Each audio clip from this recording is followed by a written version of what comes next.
You open this door with the key of reason. Beyond it is another dimension, a dimension of truth, a dimension of freedom, a dimension of joy. You're moving into the land of both the ideal and the real, of the possible and the actual. You've just crossed over into the Capitalist Corner.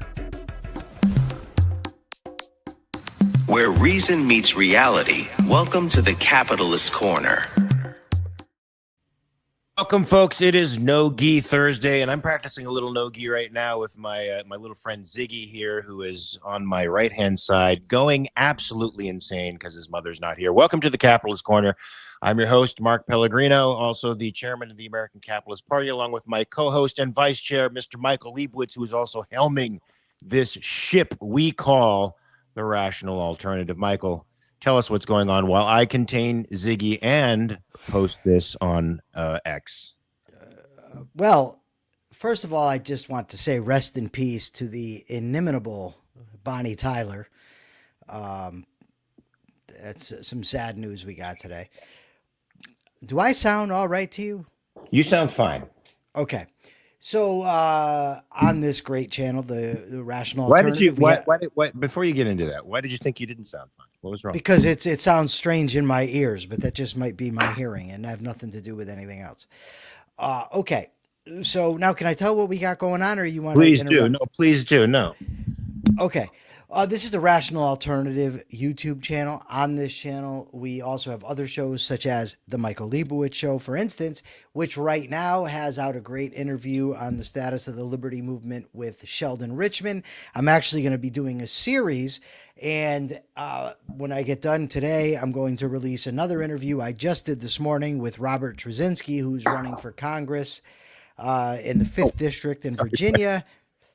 I also am going to be having to cut out a little early today because I'm interviewing Walter Block on the same topic. Is that it's the Liberty Movement? A lot of interviews coming up.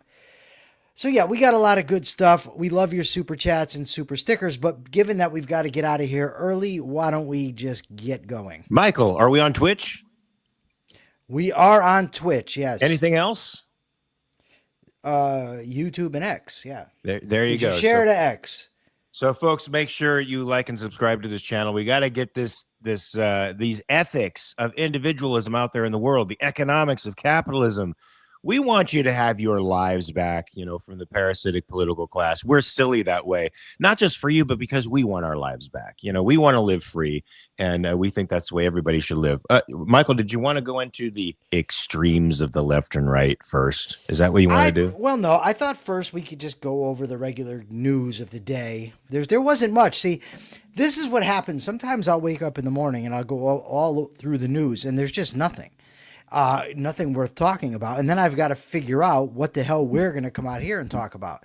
So today, I read an op-ed piece by Jonah Goldberg, which led me to the idea to talk about, well, you'll see, I Googled what are the most popular political movements in the country, and we'll get into all that.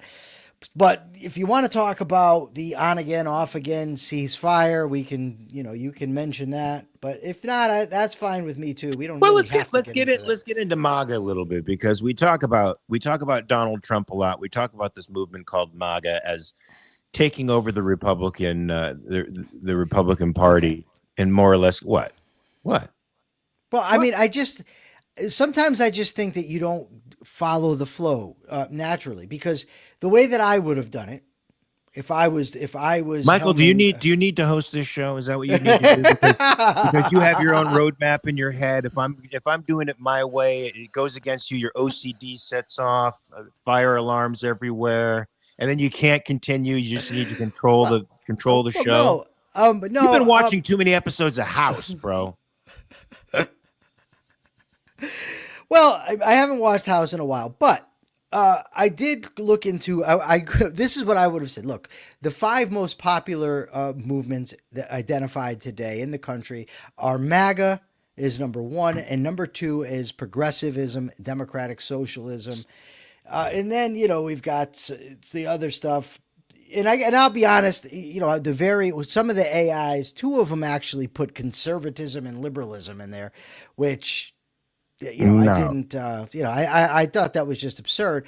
And so I decided that we should just delve into what's popular in this country right now, where the energy is, why it's there, Let's and do then it. what we can do about it. Let's do it. Now that I've given the proper intro, can I ask you a question about acting?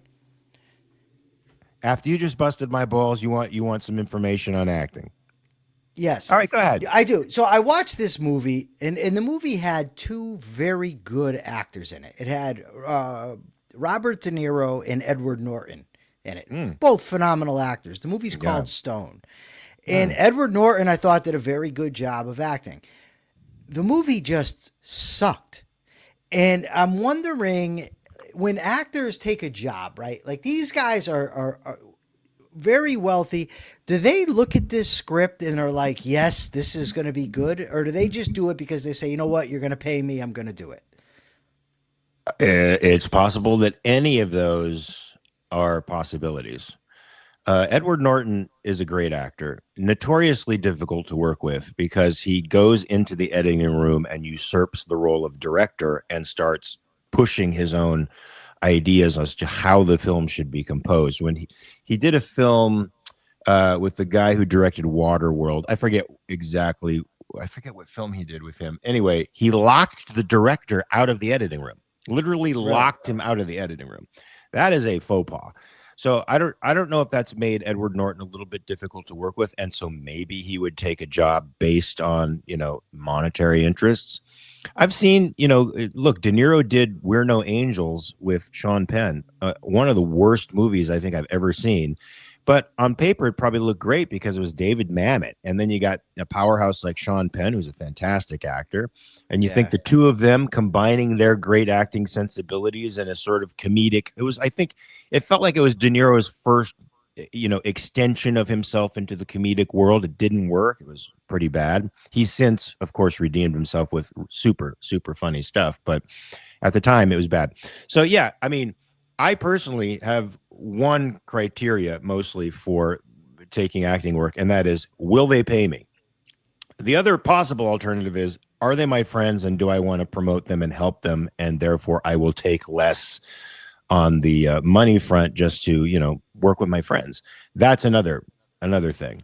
And Michael, my criteria has to be that because I disagree with 99% of the ideas that come out of Hollywood, and the themes that animate movies are very much against my grain. So I have to make it about how to make a living as opposed to what I want to say.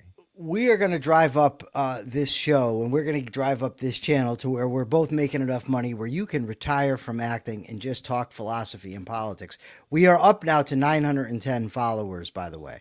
We're up about 38 followers in like the last 5 days. Nice. So that's a good thing.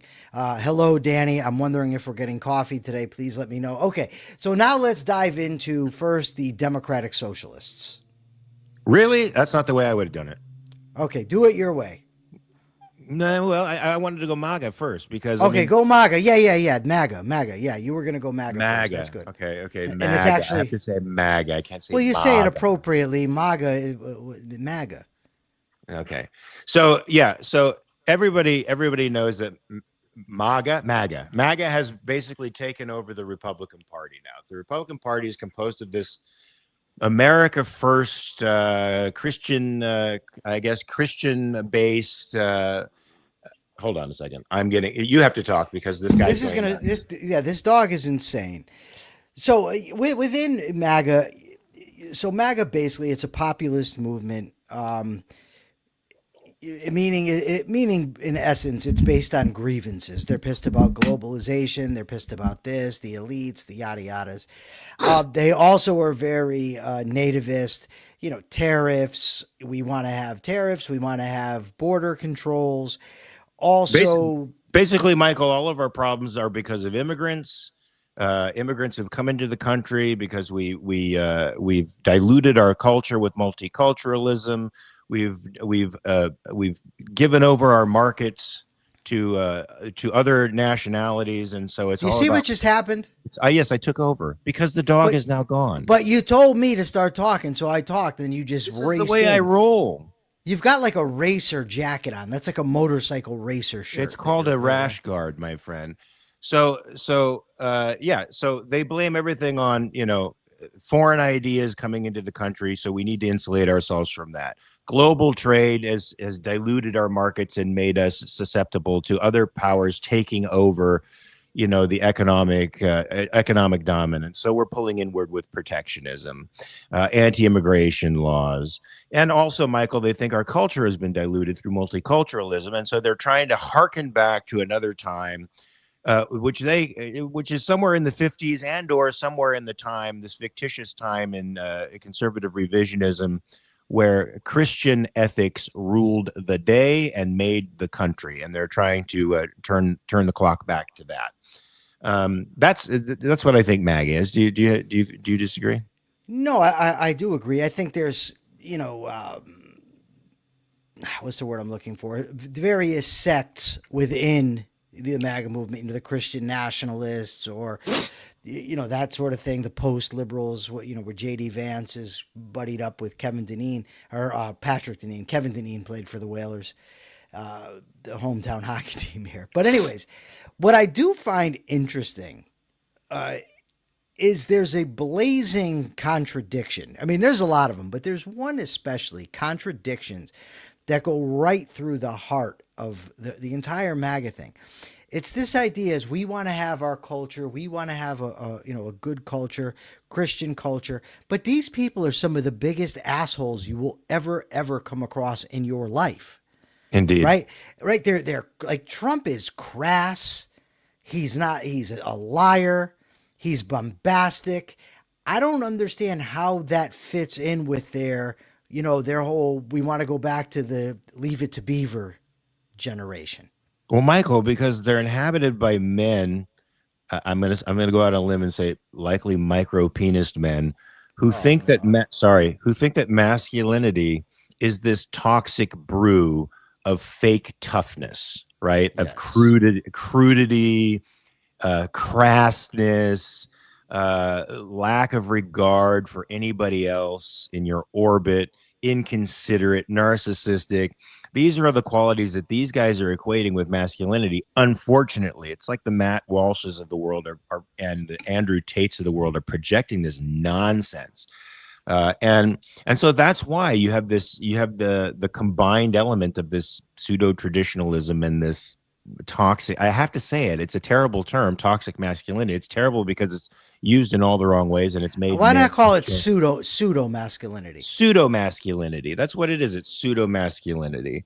And so that's what enables these people to be, have that paradoxical thing of returning to something benevolent while at the same time being super malevolent in your exchanges with them. You know what I mean? Yes. Yeah, I was thinking about this just a few minutes ago, actually. I put out a post this morning and I just talked about, freedom's not going to happen on its own. We need to fight for it with urgency. The urgency thing is what Nikos is focusing on in his, in his Substack recently. And I thought it was a good point because I don't see a lot of urgency out there. So I posted about it. So these two guys, both of them, they come in, oh, wow, no one ever thought of that before. I wasn't trying to be edgy or anything, but they're just dicks. And I would just stop to think about it. I'm very respectful with people online. I'm not a jerk. And people like to be jerks. But then it occurred to me, if I were in front of them and then I decided to be the jerk, they would quickly, in most cases, decide to become suddenly respectful. And I just don't like, there's this thing out there where these people think that it's like edgy or it's cool to be dicks. It's a pose. Like you're not tough. No one tough acts like that ever. Yeah, that's that false masculinity thing, Michael. They're trying to project what they think are masculine values, and they're not. Aggression can certainly be a good trait when harnessed and when used in certain under certain circumstances. But as an overall trait, man, it's something you gotta hold in. It's something you gotta restrain, and you restrain it with fucking philosophy and reason, man. And look, you don't men, Michael. There's a reason why I think women have sort of a relational aggression with each other. Like they do backbiting things, and they talk to each other in a way that men would never do. Men in no, this is just coming up to me. So just let me flow. Let me flow. You go ahead. You flow. So men, there's an unspoken rule, right? There's this thing called fighting words, where if you say certain things to a guy in the presence of a man with a healthy self-esteem, he'll probably walk away. But if you continue with this kind of stuff, it reaches a point of fighting words where the man's going to punch you in the mouth. That's just the way it is. And that teaches a sort of it teaches a sort of civility in public, so that men have been used to, at least over the ages, of controlling their freaking behavior. And social media is taking that out. It's feminizing men in the sense that men are now engaging in relational violence through social media, which is something I think is related to women's aggression, not male aggression. Male aggression is straight up physical intent, not the same way as women who try to attack you socially or do it, verbally attack you. So it's actually, Michael, this aggression is actually a trait of a feminization. Even though they're trying to be masculine, I think they're feminized. Did you follow that? Shut up. Yeah, you just made up a whole theory. Good. That's called original thinking. It's called original thinking. No, it's not. In one sense, sure, but in another sense, you just made it all up. How much of it is actually tied to reality? This idea that men don't gossip. I didn't say that. I didn't say that men don't engage in also behaviors that are typically associated with women, but they tend to be, I think, better around each other because there's always the possibility of getting punched in the mouth. So they tend to be more polite. Like the armed society is a polite society. Yeah. Makes men more polite and restrained around each other, but social media takes those restraints away so they can be relationally violent. Somebody in the audience, please give me an amen. So this is all bullshit. And let me just give you a couple examples. Prison is a gossip colony. All men in prison do is talk about each other behind their backs. Feminized. All day, every day. And the threat of violence is there. But yet that's what they do. They gossip all day long. Inner cities, these kids are armed to the teeth, and they're not respectful to one another. And they know there's a very real chance they're going to get popped. So I don't know, like I'm dumbfounded at this. You've drawn this hard sort of bifurcation between 90% of the guys in prison can't fight. I've seen prison fights. They're awful. They can't fight. Anybody who does know how to fight, you've been in prison 25 years, so you know, but the prison fights that I've seen, guys can't fight. That doesn't matter. They can stab. They're still feminine. Yeah, they can stab, which is also feminized. All right, let's go on. Let's move on. So basically, whatever they do is feminine. Whenever men do this thing, you're going to say my theory, man. Your theory is that this. My theory isn't bad. You're going to think about it. You're going to think about it. You're going to have one of those. I have to give the disclaimer. This is Mark Pellegrino's private theory. This is not indicative of the American Capitalist Party. But this is already written, so everybody knows whatever we say here is not necessarily. It's not on. I've stopped putting it up. I've stopped. Really? So now we have to do the disclaimer every time. No, I forgot. But we're going to be getting a new. Okay. So guys, whatever we say here is not indicative of the policies or platform of the American Capitalist Party. It is purely our own beliefs, and I'm advancing. There it is. It's up. It's up. It's simply indicative of my own conclusions based on what his imagination. So Mark has a lofty imagination, and he comes up with theories that don't track reality. But that's okay because that's what he has to do as what, Mark? What? As an actor. So he's look. We do have somebody saying something very interesting in the comments. It's feminine to penetrate another man. This is sick. We're going in the wrong directions, guys. Yeah, Robert, sorry I you took brought us him in the there. wrong direction. I'm sorry I took us Robert there. Nasir says fighting words are indeed a thing. I agree, and something most oists fall woefully short of acknowledging, much less understanding. I agree with that. But I also think this, right? When it comes to thank you so much, Robert, for the $5, by the way. Thank you, Robert. When it comes to fighting words, right? There, when I was 18 years old, this is a true story. My mother had a friend. The dude was a gang member. When I shook this guy's hand, I thought he was going to break my hand. Firm grip. And he was talking to me and he told me, Michael, he says, look, whenever somebody goes to these, they've been defeated here. And I'm not saying that always holds, but a lot of the cases, if you are reacting to somebody else's words and fighting over them, you are allowing that person to, in essence, control you. Right? Because you're not really threatened. You're not in a spot where you need to defend yourself. You feel like you need to defend an ego. Right? I don't disagree. You feel you need to defend it. So, yes, I think there is such a thing as fighting words. And I also think that it's not necessary. Now, look, I get it. Because there's things, and this goes contrary to my egoism, quite frankly. Maybe it doesn't because it's a reflection of my values. If somebody, for instance, if I were out and somebody were to say something about me, I would be far less aggravated than I would were they to say something about Mark or about Jim or about Danny or about Subby. If somebody were to attack my friends in a way, I would get angry. And a woman one time, she kept coming at me online with stuff like, oh, you're a criminal, you're this, you're that, and exaggerating and making stuff up. And I really didn't care what she said about me. Then she brought my friend Brent into it. And I told her, okay, I'm going to tell you this one time before I block you. Do not drag my friend into this. Right? And that's the way that I look at it. So Robert Nasir says, I pretty much never need to defend myself, attack my wife or daughter, on the other hand, even with just words, and things are going to get real ugly real fast. And I can understand that. I do understand it.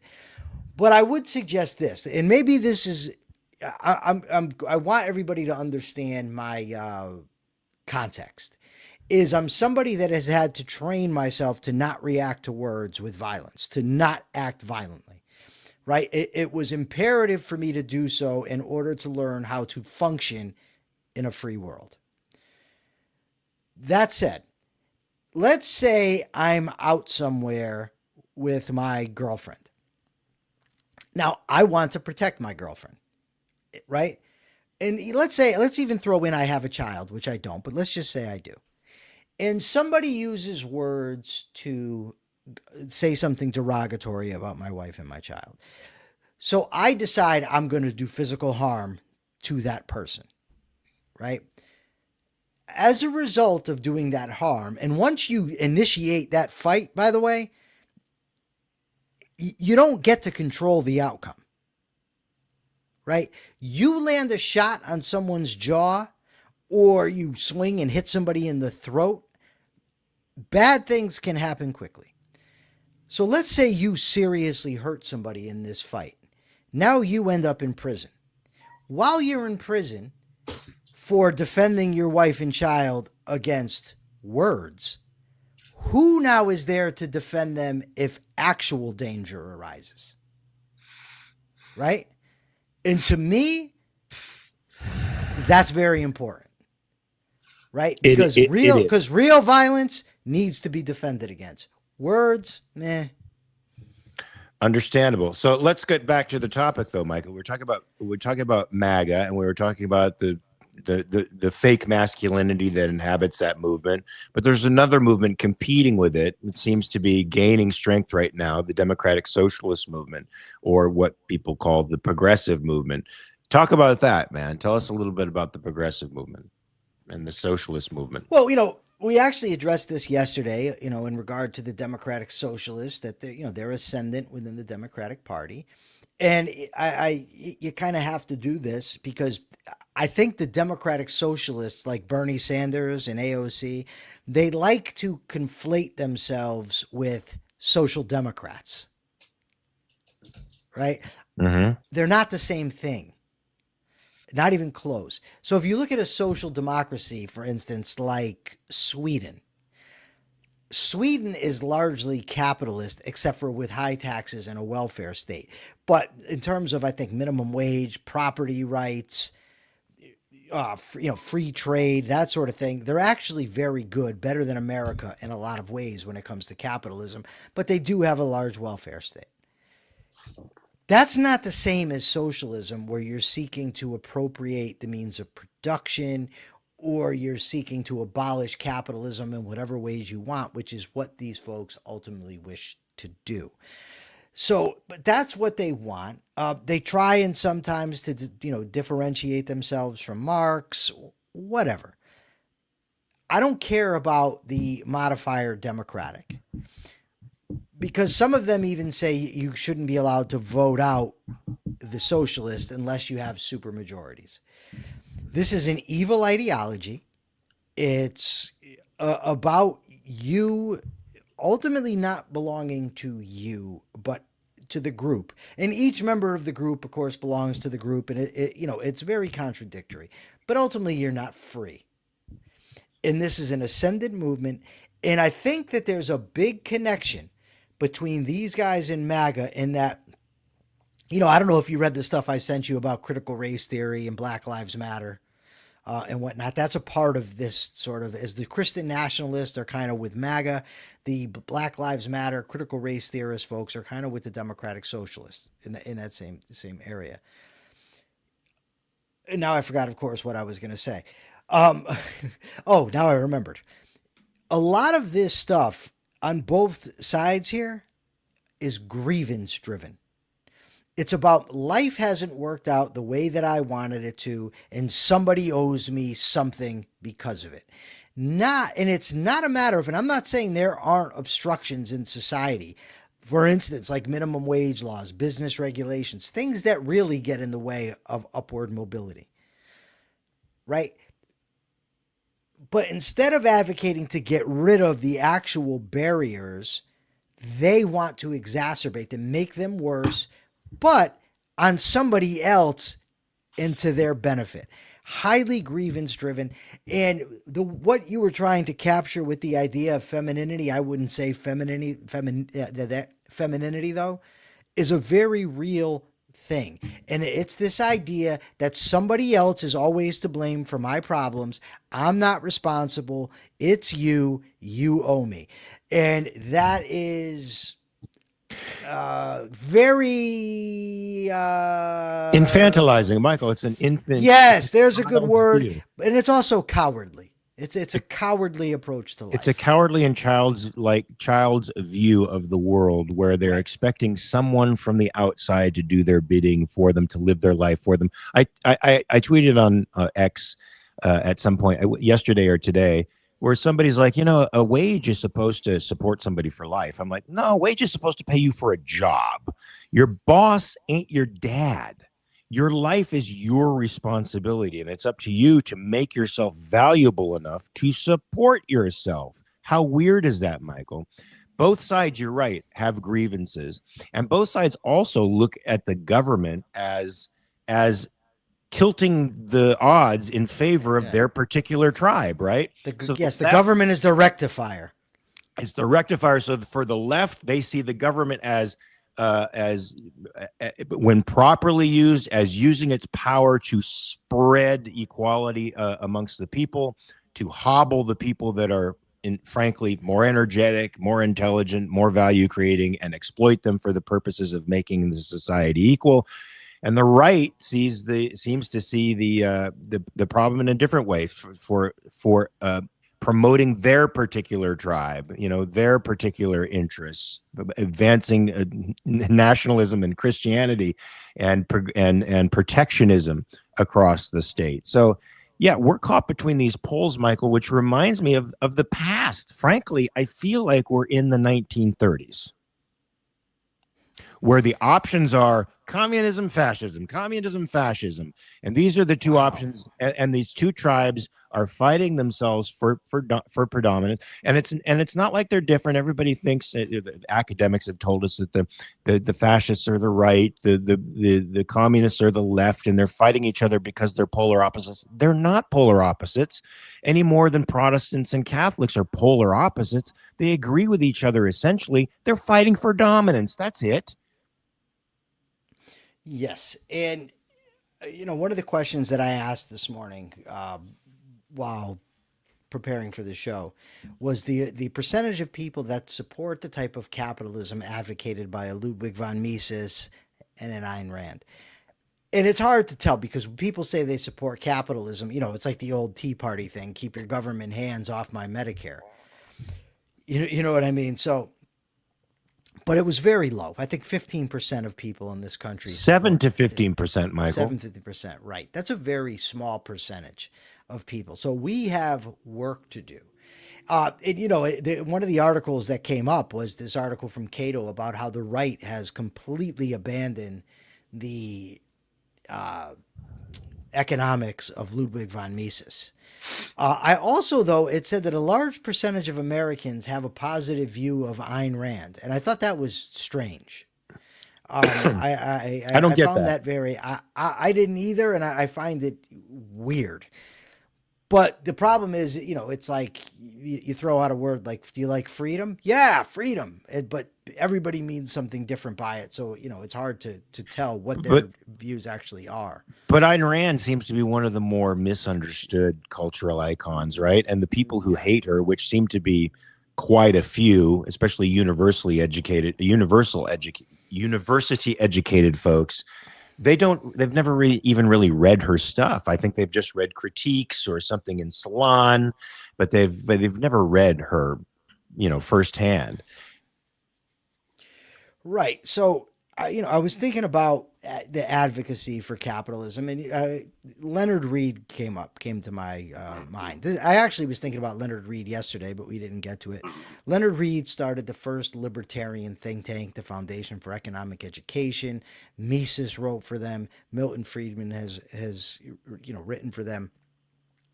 Ayn Rand actually told Leonard Read at the beginning, you need to focus more on morality and not only on economics.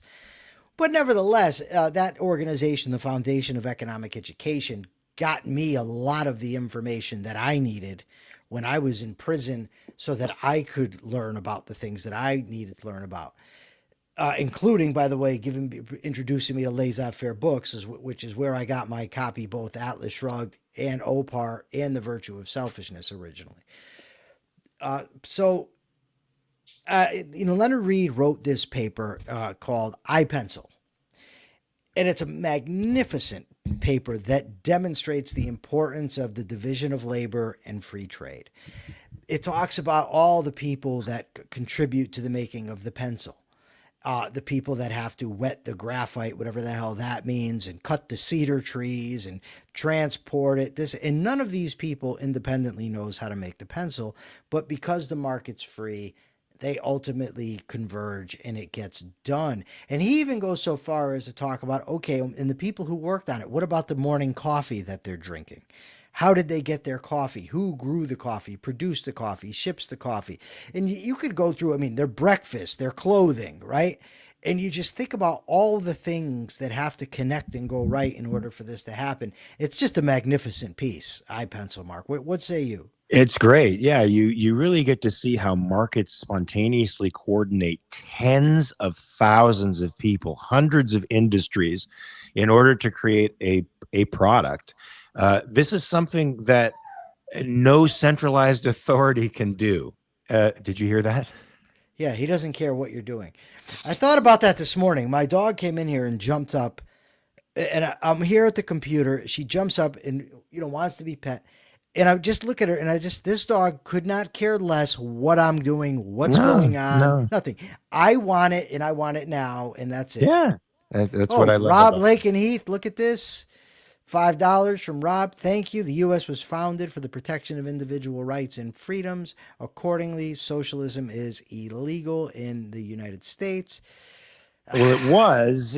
No, I mean, communism was illegal Uh, for a while. Is it back illegal? I mean, it was made illegal in the no, 1950s. the Communist Party was The Communist Party USA, but not that's the now Communist since Party. branched off to the American Communist Party and I don't other. think they're even connected. I don't believe there's even a connection there. Oh, really? I think there was. I thought there I don't think was. so. Maybe, but I don't know. So there's an important differential to make here, and one and I would agree with. Implementing socialism in the United States, I would say, is illegal. As is, I would say, implementing Medicare, Medicaid, Social Security, It ought to be. Obamacare. It ought to be illegal. It's certainly Right. unconstitutional. To implement it, Yeah. right? But speaking about it, advocating it, no. And you would violate the Constitution by trying to prevent that. Correct. And Correct. Mark doesn't seem happy about that. You could see him; he's begrudging. Begrudging. You were begrudging. Not at all. But I wanted to continue, Michael. Yeah, you see Continue, through yeah. you see through the eye pencil how incredibly efficient the markets are at coordinating tens of thousands of human beings towards a single goal that none of them are necessarily, understand where that goal is, but they all of those resources are bending in that direction. And there's no way a centralized body of elitists can coordinate those kinds of activities like that. It's just simply impossible. They lack the knowledge to do it. They don't have a brain big enough. And now, Michael, with the coming of AI, I don't know if you've heard socialists talk about we don't have a knowledge problem anymore because we can put these market phenomenon up to to an AI, to a quantum computer, and it could solve this stuff just like any market. No, it can't. It really can't. No, it can't. It's still not going to know what the individual values of the people are, what people value. They won't know that. Only prices can communicate that. Prices and interest rates, I should say. Robert Naser says free speech equals free thought, and free thought is far more fundamental than fighting communism. Couldn't agree more. I agree as well. But there was a thought up here I wanted to get to, Michael, about where is it? You go ahead and talk while I try to find it. I was going to help you find it, but okay. For everybody joining us from X, if you like what you're seeing, if you like the topic of conversation, this is the Rational Alternative YouTube channel, and this is our flagship show, The Capitalist Corner. We're on every day, Monday through Friday, every weekday, I should say, noon Eastern, 9 Pacific, talking about the news of the day, philosophical topics from a pro-freedom, pro-capitalist point of view. And if you really get into it and you see our channel, you will find out that we've got the Michael Liebowitz show. We've got the Rational Alternative Weekend on Saturdays at noon Eastern time. We've got members only content on Sundays. This week it'll be at 10 a.m. I'm going to discuss the definition of capitalism on there. And we also produce, videos and shorts for members only. And we're going to start doing some more stuff. We're growing. We're up to 910 subscribers now on our channel. And my goal is to get to 1,000 by August 4th, August 4th being my 50th birthday. Yeah, folks. So also, let's not forget that the American Capitalist Party is having their first national convention in Pittsburgh on the 19th and 20th of September.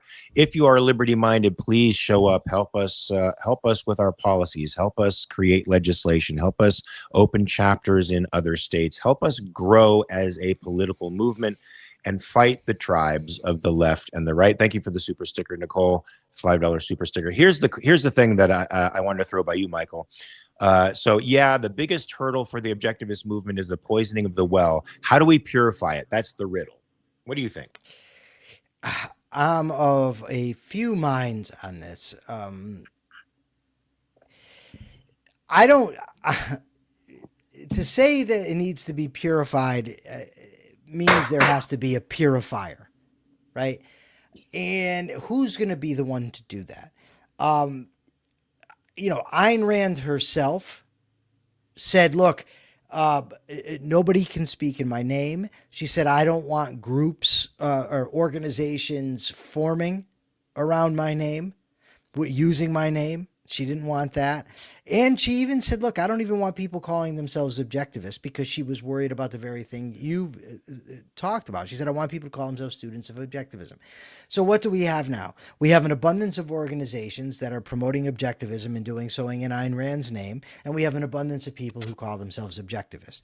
If Ayn Rand herself couldn't stop that from happening, and she had the right to do that, I don't see how I'm supposed to do it. For one, I don't have the right to do it. And for two, people are going to believe what they want. I think the thing to do is to continue to make the arguments that we think are best, try to get them out there, communicate them in the best possible way, and bring people over. Also, you know, I've talked about this with Jim Valiant in the past when it comes to fragments and schisms and whatnot. And Jim convinced me, because I, you know, at the time I said, how can a liberty movement ever even get off the ground? It's so fragmented. And Jim pointed out that that's actually how movements grow. And Jim pointed out to me about early Christianity and all the different sects of Christianity. And yet it grew phenomenally. And, you know, yeah, but I'd like to ask Jim, if it required an emperor eventually to consolidate it and make it the but they broke off from that too. The legal religion. But they broke off from that too, ultimately. You know what I mean? So, and it's also still very fractured, and there was lots of schisms. And battles. Yes, but yes, it's still fractured, but Christianity still grew. There's no doubt about that. And when I was talking today with Robert Trzynski in the episode that'll be coming out later today on the Michael Liebowitz show, he pointed out to me, and well, it's something I already knew, but it's worth repeating. There's never been any movement that wasn't fractured like that. None. But then again, Michael, I'm throwing this by James too. So James, you can comment on this. But also the Christian movement, as well as the Muslim Islamicist movement, they have a certain proselytizing element to it, and also has advanced it through coercion, deep coercion and alliances with state actors too. So, I mean, I don't know if political movements can be the same, especially within a free society, or advance in a similar fashion. Oh, communism. Look how fragmented communism and socialism are. They argue all the time within that movement. Who's the real communist? Who's most loyal to Marx? Is Marx even relevant? Should we have Christian socialism, democratic socialism? And yet the basic idea, it's founded upon a basic moral premise that I think is accepted by more people than individualism, for sure. So I think it has an easier time of embedding itself in the culture. And I think to this guy's point with respect to how do you purify it, I think after COVID, you know, it started a little bit of a movement away from establishment education and state education. There's now private universities that are springing up. The University of Austin, for example, where intellectual freedom is the foundation stone of that university. There's a lot of intellectuals who were kicked out of the left because they expressed rational perspectives and they were liberal and not leftist. Those people are finding a home in universities like this, Hillsdale College, places like that don't take any funding from the state are oftentimes going to be a little bit more rational in their perspective. And I think that might give Rand a clearer hearing, right? I mean, if they present her, it's going to be more rational, potentially more rational. At least they'll be open to dissent. They won't be editorializing her perspective and requesting necessarily that their students do the same. So I think the more private education goes, the more widespread this phenomenon becomes, where we take ourselves back from state sanctioned education. I think the greater the possibility that Rand's concepts will get more purely out there in the world. Do you sort of agree, Michael, or do you think that's just nonsense? I don't know, because I missed part of what you said because I was reading the comments. Yeah, it figures. But one thing I do agree with is that the movement away from government schooling. I have caught that, and I did catch you saying that, and I think that's accurate, certainly. Yeah, because I mean, the establishment schools are populated by majority left, and they editorialize history. They revise it according to whatever leftist fad happens to be dominant. And we've seen the results of that over the last few years, and people are rebelling against it. They want something more honest and clear. I think self-preservation is making parents look to their schools as, not just babysitting forums, and now not having to consider what information is being told to their children, but now as places where their minds will be cultivated so that later on they can become healthy and adjusted kids. So now that they're seeing it in this way, I think that objectivism stands a better chance. But going through the institutions like that, Michael, educating generations of kids is going to take a long time. Yes. So what I was actually pondering and what I got lost in was Katie Ellis wants to know if Self-Made Soul is starting back up this weekend. And I don't know the answer to that. But I also now we have to figure out what we're going to do, because I now have the Rational Alternative every week, every Saturday at noon Eastern time. So I have to talk to Mark about this. We have to talk about a time, because I initially said Saturday, but we can talk about what time we can do that.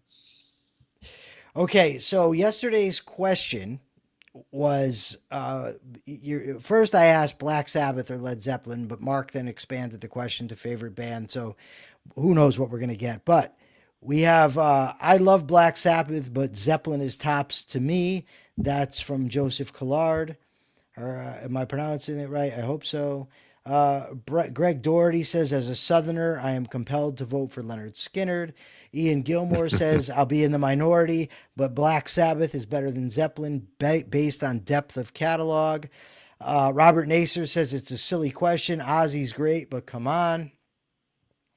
And Nicole Hingle says, if the standard is originality, I have to go with Black Sabbath. Ozzy's unmistakable voice, lyrical themes, and stage presence were the foundation for heavy metal itself. Yes, yes, and yes, Nicole. Well, that's right, true. Mark. That's true, but Robert Plant is a great vocalist, and he has a lot more range, and he's a better vocalist than Ozzy. Ozzy's a great lyricist. He's a better vocalist than Ozzy. Ozzy's not a great vocalist, man. He's the king of heavy metal for sure, but he's not a great vocalist. Oh, you're smoking something. I am not smoking. And by the way, if we're going to talk about vocalists and range, Axl Rose takes the cake. Axl Rose sounds like Ethel Merman. Axl Rose has the ability to sing in one degree to the other. He's phenomenal. You have no idea what you're talking about, but that's okay. You think Plant Ian is a better singer than Axl Rose, or better than Ozzy? Yes. Plant is a better singer. He's objectively a better singer than Axl Rose. No. He can play within a melody like Janis Joplin. He was that good. And Ozzy isn't. He can't riff like that, but he can't do runs. He can't play with a melody the way Robert Plant can. He doesn't work within those interesting rhythms like he can with Bonham. I'm not going to argue. I'm not going to disagree. I'm not going to disagree that Plant has more range and better singer. I like Ozzy's voice better, but Axl Rose on the first three on Lies, Appetite for Destruction, and the two Use Your Illusions. No. Appetite for Destruction is one of the greatest rock albums ever, but I have to tell you, he sounds like Ethel Merman. Right. I love him. And he's a musical genius in a way, too, in a lot of ways. He's classically trained pianist. He's no shit. He's the real deal. Pianist? Okay. Can you give us the capitalist thought of the day? And it's your turn to ask the question. Okay. All right, folks. So as we heard from iPencil, nothing coordinates the market better than people free and people going after their own values. We know how to coordinate markets based on prices. We know how to coordinate markets based on our own values. We know how to coordinate markets based on our own desire to innovate and bring a value into the world. We don't need an elitist telling us what to do, what will serve the public interest best, because we know they can't ever know that. Only we can. So we advocate for a capitalist society in which people are free to innovate and coordinate their labor and thoughts together voluntarily. Remember, the essence of a capitalist society is one in which every single member of society is free to associate, to create, to use their property as they see fit. They are not bound to their fellow man. They are not exploitable by their fellow man. They can only trade with their fellow man. And that means in the realm of ideas, they can only persuade. Violence is banned from a capitalist society. This is the world that we think makes a benevolent society. I guess my question, Michael, what should my question be? I wasn't even thinking about that. Do you think Axl Rose sounds like Ethel Merman? Okay. Or Carol Channing. One of those two. Vocally, sketchy dude, in my opinion. It works. It worked at its time. I don't think he can pull it off anymore. But Ozzy is better overall when it comes to the whole thing, but definitely not better singer than Plant. See, Michael, you're not going to admit defeat, but you got defeated. I already said that he was a better singer. But you didn't apologize. You didn't bow and apologizing. What are that you you sick? lost. That you lost. You're it's a okay. sicko. Okay to lose sometimes, man. Okay. Look, we got to go, folks. We As do, Michael- but Mark is a sicko, and that we have to settle on. Okay, Mark, go ahead. Please go to YouTube and answer that question. Please remember to like and subscribe to this channel so that these ideas get out there. And remember, you got 23 hours to check your premises. We'll see you here tomorrow. Same bat time, same bat channel. Be here or be square. Peace.